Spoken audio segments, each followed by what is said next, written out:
गले में ढोल, नए कपड़े ढोल वालों के, मेले जैसा सिस्टम।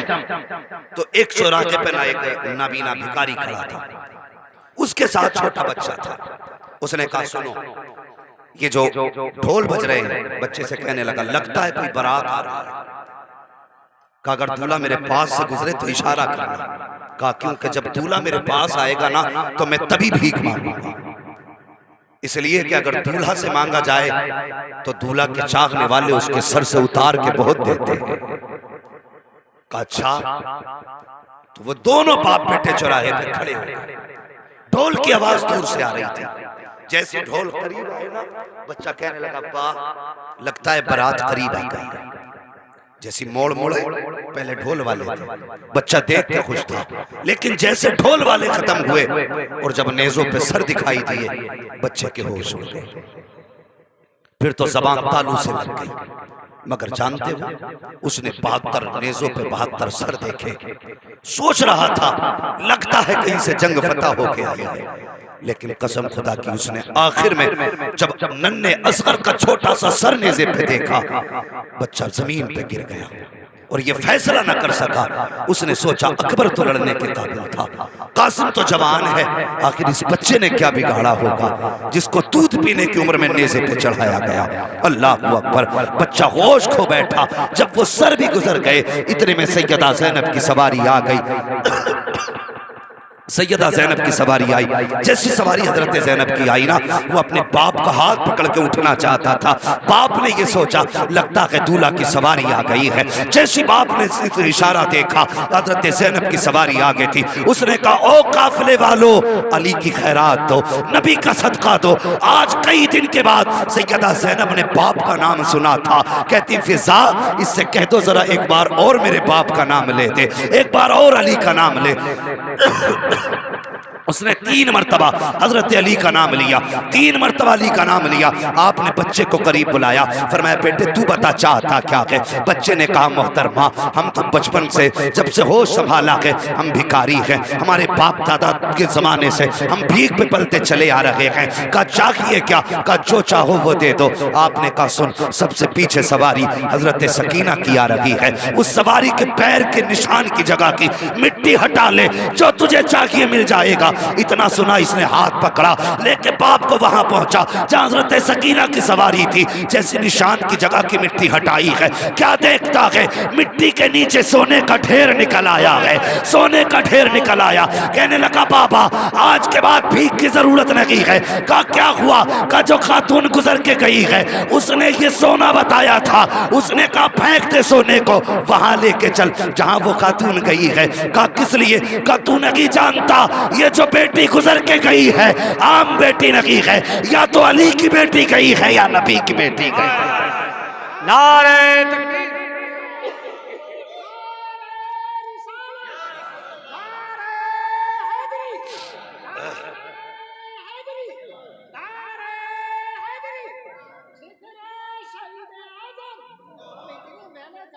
अल्लाह अकबर। तवज्जो है, तवज्जो है। अल्लाह सलामत रखे। बस सुन लें, बोले या ना बोले मैंने पहले कह दिया था, बस सुन लें क्योंकि मैं जिक्र को इबादत समझ कर करता हूं, आपकी मर्जी है। सुने, ये शान अहले बैत अत्हार की है। वो कहने लगा कि या तो अली की बेटी गुजर के गई है या नबी की बेटी गुजर के गई है। कहने लगा बाबा आपको कैसे पता। कहने लगे खुदा ने ये हुनर सिर्फ मुस्तफ़ा के घर वालों को दिया है, अगर मिट्टी को छू देते हैं तो सोना बना देते हैं, मिट्टी को छू देते हैं तो सोना बना देते हैं। तकवा जानते हो, छतों पे औरतें खड़ी की गई तमाशाई बना करके कि देखो कैदी लाए जा रहे हैं। लोग तमाशाई बने छतों पे खड़े थे। उन तमाशाइयों में किसी खातून ने छत से खजूरें फेंकी, एक खजूर आके हजरत सकीना की गोद में गिरी। जैसी हजरत सकीना की गोद में खजूर आई ना, उन्होंने उठा के मुंह में रख ली। हजरत ज़ैनब ने फौरन मुंह में उंगली डाली और निकाल के फेंकी। फरमाने लगे सकीना ये भी तो हो सकता है ये सदक़े की खजूर हो। बेटी हम फाके तो कर सकते हैं, लेकिन हमारे नाना ने हम पर सदका हराम कर दिया। कैसे तकवे, वो सदक़े की खजूर खिलाने तैयार नहीं। आज बंदा हराम कमा कमा के नस्लें पाल रहा है। नस्लें पाल डाली, ये पता नहीं हराम खिला रहे हैं कि हलाल की। और बिल्डिंग हराम से बना के लिख देता उस पर हाजा मिन फजले रब्बी। शराब की बोतल पे जमजम लिख दो तो जमजम हो जाएगी। शराब तो शराब ही है ना। और नौजवान हलाल कमाया करो, हलाल। मेरे हुजूर ने फरमाया जो जिस्म हराम के टुकड़े खा के पलेगा वो जहन्नम का ईंधन बनाया जाएगा। कोशिश किया करो हलाल के लुक में। बंदा कहता कोई हराम नहीं है, मैं तो दुकानदारी कर रहा हूं, मेरी तो दुकानदारी है, मैं क्या हराम कर रहा हूं। जाओ मार्केटों में जाके देखो, टांडा, रामपुर, मुरादाबाद, इतनी लाइटें लगा के बेच रहे हैं, आदमी को अंधा कर देते हैं। दुकान किसकी? हाजी अब्दुल्ला की दुकान। इतना बड़ा टाइटल लगाए बैठा, हाजी अब्दुल्ला, हाजी अब्दुल करीम, अब्दुल जब्बार अल-अफनानी, चले नंबर लकब लगा, फला की दुकान है।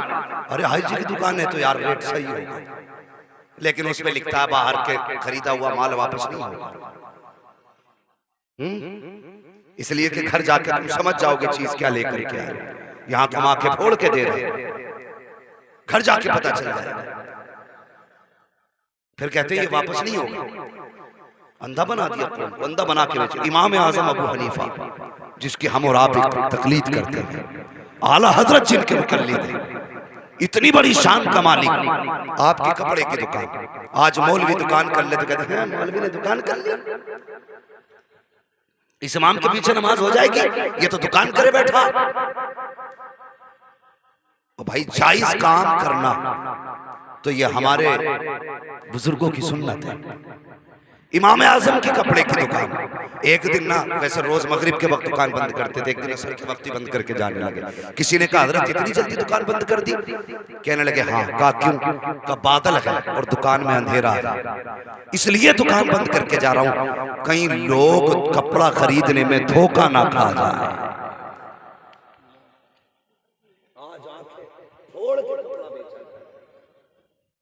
इसलिए दुकान बंद कर चले, कहीं धोखे से किसी को कपड़ा खरीदने में धोखा ना हो जाए।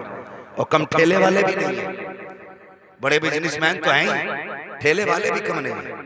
इतनी लंबी छुरी लिए बैठा ठेले वाला, एक तरफ से काटूंगा। अच्छे आम आगे लगा दिए और गले हुए पीछे लगा दिए, दगीले सेब अंदर, रसीले ऊपर, रेड सेब का 210। कितने गरीब ऐसे बेचारे जो जिंदगी भर बच्चों को सेब नहीं खिला पाते। अगर बंदा हिम्मत कर भी ले, हिम्मत कर ले बंदा 1-8 किलो सेब लेने की, बच्चों ने कहा बस सेब लेके आना, उसने हिम्मत कर लिया, पर आम लेके आना 80 रुपए किलो आम। एक गरीब के लिए 80 किलो का रेट तो बहुत महंगा है ना, लेकिन वो फिर भी हिम्मत करके खरीदने आता है। वो हिसाब ये नहीं लगाता कितने किलो लेने हैं, वो लगाता मेरे घर में बंदे कितने हैं। 7 लोग हैं तो कहता 7 आम देते, फिर तोल जितने के, 5 बंदे तो 5 आम दे दे। अब खरीदारों को देखो, एक आम ऊपर से चढ़ाएंगे, 2 पीछे से रखेंगे, फिर एक आगे से लेंगे, 3 पीछे से लेंगे, उसमें 4 आम सही होंगे, 9 आम उसमें गले सड़े चढ़ा दिए जाते हैं। अब फर्ज कर लो अगर तुमने 10 आमों में एक आम गला सड़ा चढ़ा दिया और तेरे तो एक गले सड़े के पैसे तुझे बच गए, मगर जब ये गरीब लेके गया, इसने बच्चों में जाके तकसीम किया तो 9 लोगों पे अच्छा आम आया, एक पे कला आम आ गया, उसकी जरूरत कहां से पूरा करे। जब वो कहता बाप मेरा ये फल कला निकला है, उस वक्त उस बाप को गुर्बत का एहसास होता है। तब वो सोचता है अगर खुदा पैसे देता तो इतने लेके आता कि बेटा पेट भर के खाता, मगर खुदा की कसम तुझे तो ये लगता है तूने एक आम गला दे दिया है, ये तू सोच रहा है, लेकिन मसीहत कहती है मर के कब्र में आ, एक आम की इतनी सजा दूंगा कि रोते रोते आंसू खत्म हो जाएंगे, कोई आंसू पोंछने वाला नहीं मिलेगा। नारे तकबीर।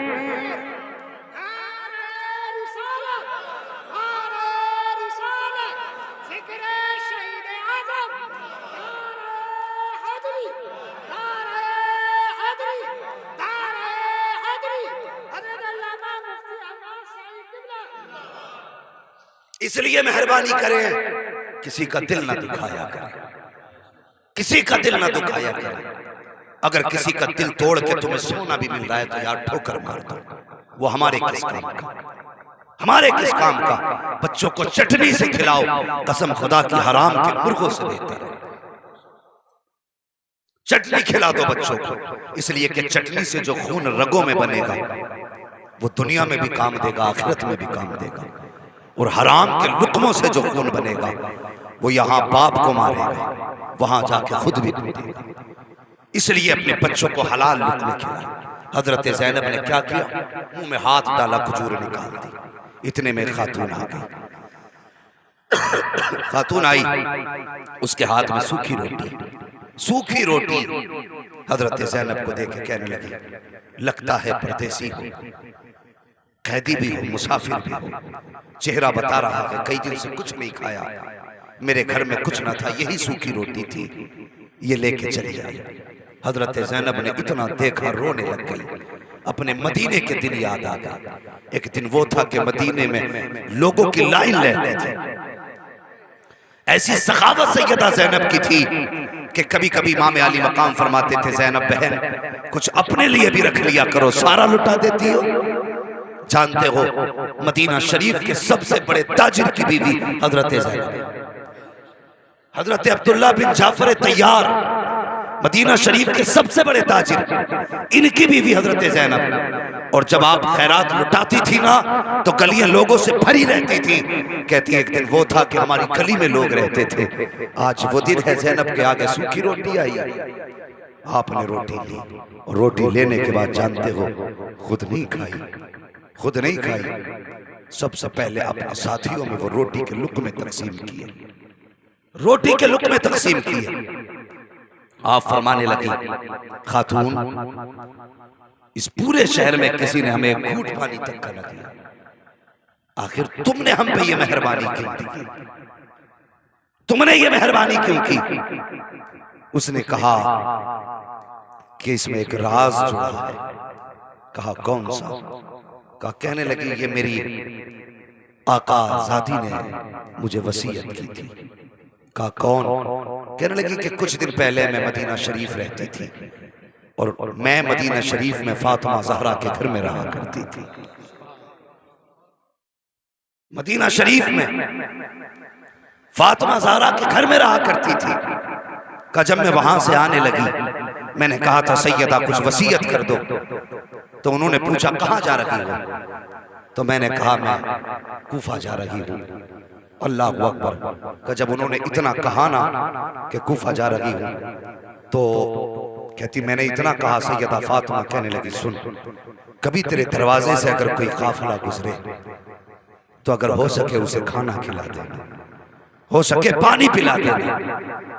तेरे दरवाजे से कोई काफिला मुसाफिरों का गुजरे, अगर लोग कैदी बन के जाएं तो जो हो सके उनकी खिदमत कर देना। बस इसलिए मैंने किया। सैयदा ज़ैनब इतना सुन के आंख में आंसू भर लाई। खातून कहने लगी बेटी बता तो सही, तू कौन है, कहाँ की रहने वाली है, बताना। कहा किस लिए? कहा मुझे लगता है तेरा रिश्ता मदीने शरीफ से कुछ है। कहा कैसे पता चला? कि जब तेरे हाथ में रोटी दी है और तूने रोटी तकसीम की तो मुझे फातिमा ज़हरा याद आ गई। ऐसे ही जब उनके दरवाजे पे कुछ आता था तो खुद नहीं खाती थी, सब लुटा दिया करती थी। ए बेटी बता क्या फातिमा से तेरा कोई रिश्ता है? आप कहती हैं बताइए। जब आप उनके घर पे रहती थी तो और क्या क्या आपने देखा था? कि उनके दो बेटे थे, एक को हसन कहा जाता था, दूसरे को हुसैन कहा जाता था। एक बेटी थी जिसको मैं गोद में खिलाया करती थी, उस बेटी को ज़ैनब कहा जाता था। कहा बताइए खातून अब कुछ चाहिए तुम्हें? उसने कहा था हाँ मैंने सुना है हसन तो शहीद हो चुके हैं, मेरे लिए दुआ कर दो कि मैं हुसैन को भी देख लूं, ज़ैनब का चेहरा भी देख लूं। इतना सुनना था। हजरत ज़ैनब की चीख निकली। फरमाती है खातून देख, जिस ज़ैनब को देखना चाहती है वो कोई और नहीं, मैं ही फातिमा ज़हरा की बेटी हूँ। और जिस हुसैन का तज़किरा किया है वो जो नेज़े पे सबसे आगे सर जा रहा है वो किसी और का नहीं, हुसैन का सर है। इतना सुना चीख निकली। कहने लगी यार अब इस दिन के लिए जिंदा रखा था, इससे बेहतर तो मौत दे देता। ये कह के गिरी है और उसकी जान सैयदा ज़ैनब के कदमों पे कुर्बान हो जाती।